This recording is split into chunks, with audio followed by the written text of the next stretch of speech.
आखिर ऐसा क्या हुआ कि यूपी के बीजेपी के प्रदेश अध्यक्ष पंकज चौधरी से भिड़े बीजेपी के ब्राह्मण नेता? एक्स पर दे दी चेतावनी, यूपी से दिल्ली तक हलचल। स्वागत है आप सभी का। आप देख रहे हैं द राजनीति का विशेष सेगमेंट खबर और विश्लेषण। मैं हूं जब्बार खान। तो क्या उत्तर प्रदेश में भारतीय जनता पार्टी के नए प्रदेश अध्यक्ष के जाने के बाद से वहां के हालात उस स्तर तक नहीं पहुंचे जैसा कि मोदी और शाह यूपी के बनाने चाहते थे?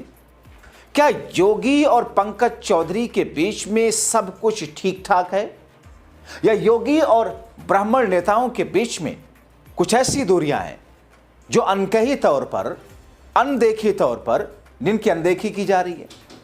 दोस्तों, उत्तर प्रदेश की राजनीति में इन दिनों जातिगत समीकरण, पार्टी अनुशासन के बीच एक बड़ी और नई बहस छिड़ी है। विधानसभा के शीतकालीन सत्र के दौरान कुशीनगर बीजेपी के विधायक पंचानंद पाठक, जिन्हें पीएन पाठक के नाम पर जाना जाता है, जिनके आवास पर आयोजित ब्राह्मण विधायकों के सहभोज ने बड़े सियासी विवाद का रूप लिया। और इस मामले में यूपी भाजपा प्रदेश अध्यक्ष पंकज चौधरी की कई प्रतिक्रियाओं के बाद अब आयोजक विधायक पीएन पाठक ने सोशल मीडिया के माध्यम से तीखा पलटवार किया।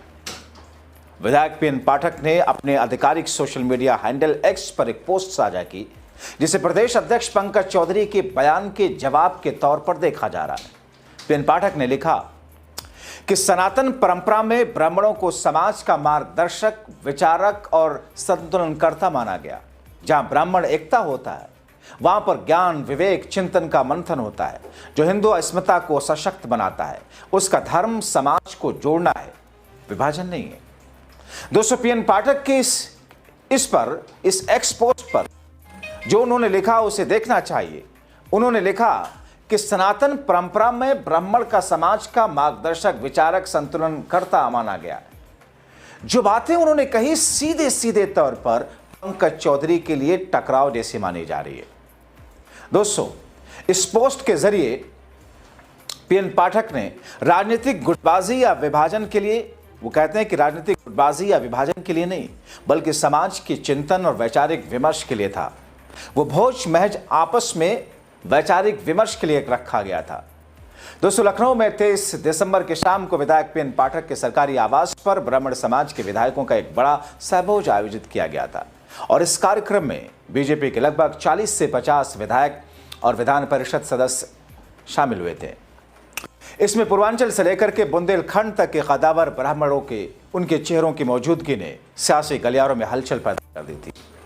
दोस्तों, चर्चा होने लगी कि क्या यूपी बीजेपी के भीतर कोई नया शक्ति केंद्र उभर रहा है। इस बैठक की खबर लगते ही यूपी बीजेपी के प्रदेश अध्यक्ष पंकज चौधरी ने सख्त रुख अपनाया था। उन्होंने स्पष्ट रूप से कहा था, बीजेपी में इस तरह की जातिगत बैठकें पार्टी के संविधान और कार्यशैली के खिलाफ हैं। चौधरी ने कड़े लहजे में चेतावनी दी थी कि भारतीय जनता पार्टी में अनुशासन सर्वोपरि है, पार्टी की विचारधारा से ऊपर कोई नहीं। उनके इस बयान को ब्राह्मण विधायकों की गुटबाजी पर लगाम लगाने की कोशिश माना गया था। दोस्तों, करीब 4 दिन पहले आपको मैंने बताया था किस तरह ब्राह्मणों की बैठक हुई, जिसका बीजेपी हाईकमान ने संज्ञान लिया और किस तरीके से नाराजगी जताते हुए किस तौर की चेतावनी दी गई थी। पंकज चौधरी ने साफ कहा था कि ऐसी गतिविधियां बीजेपी की सोच, कार्यशैली से मेल नहीं खाती। बीजेपी किसी खास वर्ग, परिवार, जाति के नाम पर राजनीति नहीं करती है। इस मामले में संबंधित जनप्रतिनिधियों से बातचीत की गई और उन्हें सतर्क रहने के लिए कहा गया। प्रदेश अध्यक्ष ने साफ शब्दों में कहा कि ऐसी गतिविधियों में समाज में गलत संदेश जाता है।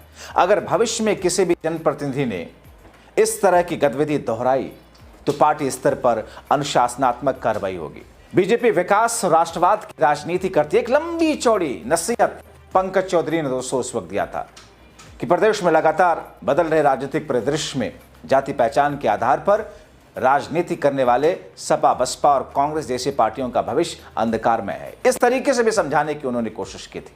मगर दोस्तों, अब जब इस बीच में इतना सब कुछ होने के बाद, जब इतने दिन गुजरे, अब पीएन पाठक ने जो ट्वीट किया, सोशल मीडिया पर जो कुछ लिखा, उसे सीधे सीधे मोदी शाह के बेहद खास पंकज चौधरी और उत्तर प्रदेश के प्रदेश अध्यक्ष को लेकर जो स्थितियां इस वक्त दिखाई दे रही हैं कि अब पंकज चौधरी से सीधे सीधे टकराव के मोड पे पीएन पाठक आ गए। हालांकि ऐसा पीएन पाठक भी मानने को तैयार नहीं होंगे। उनके शब्द जो कुछ सोशल मीडिया एक्स पर लिखे गए उसके मायने तो यही है। तो क्या इसके पीछे कोई ऐसी खिचड़ी पक रही है जिसमें पर्दे के पीछे से योगी आदित्यनाथ किसी पटकथा की कोई लकीर खींच रहे, या फिर आने वाले दिनों में जैसा कि 2024 के लोकसभा चुनाव से पहले हमने स्थितियां देखी थी, 27 से पहले उत्तर प्रदेश में कुछ ऐसा होने जा रहा है बीजेपी के भीतर ही जिसकी सुगबुगाहट है ये। यानी कि कुल मिला जुला करके सब कुछ ठीक ना होने की बात कही जा रही है। क्योंकि दोस्तों उत्तर प्रदेश में तो अटकलें और कयासों के बाजार लगातार गर्म रहे। आप देख लीजिए 2024 के लोकसभा चुनाव से पहले कैसे दिल्ली वर्सेस लखनऊ की स्थितियों को लेकर के क्या कुछ अटकलें नहीं लगाई गई, और फिर जब नतीजे आए थे 2024 के लोकसभा चुनाव के, उसके बाद सीधे सीधे धराशायी हुई बीजेपी के लिए उस नतीजे में सीधे सीधे बहुत सारे लोगों ने योगी को इसके पीछे जिम्मेदार बताया था। और कई सारे लोगों ने कहा कि साहब लोकसभा चुनाव की टिकट बंटवारे से लेकर के कई सारी चीजों में योगी आदित्यनाथ को महत्व नहीं दिया गया, इसलिए उन्होंने ज्यादा ध्यान लोकसभा चुनाव में नहीं दिया था। अब बहुत सारी बातें वैसी कही जा रही हैं। कई सारे लोग ये कह रहे हैं कि चूंकि 2027 के विधानसभा चुनाव से पहले उत्तर प्रदेश के सियासी समीकरण को साधने के लिए कुछ ऐसी स्थितियां उत्पन्न की जा रही हैं, और इसीलिए पंकज चौधरी को, जो कि केंद्रीय मंत्री थे, सांसद हैं, जिन्हें दिल्ली से उत्तर प्रदेश भेजा गया, और पंकज चौधरी खुशी खुशी तैयार होकर के राजी के दिल्ली से मंत्रालय जो संभाल रहे थे, उन सबको एक तरफ रख करके उत्तर प्रदेश की राजनीति और उत्तर प्रदेश में जो स्थितियां हैं पार्टी नेतृत्व के हिसाब से चलाने की कोशिश करते हुए दिखाई दे रहे। लेकिन पीएन पाठक के एक ट्वीट से जो हलचल हुई है, माना ऐसा जा रहा है कि आने वाले दिनों में यानी कि नए साल की शुरुआत में बहुत कुछ ऐसी स्थितियां उत्पन्न होंगी जिसके बारे में अभी शायद कोई कल्पना नहीं कर पा रहा है। आप क्या सोचते हैं दोस्तों? अपनी राय कमेंट बॉक्स में जरूर लिखें।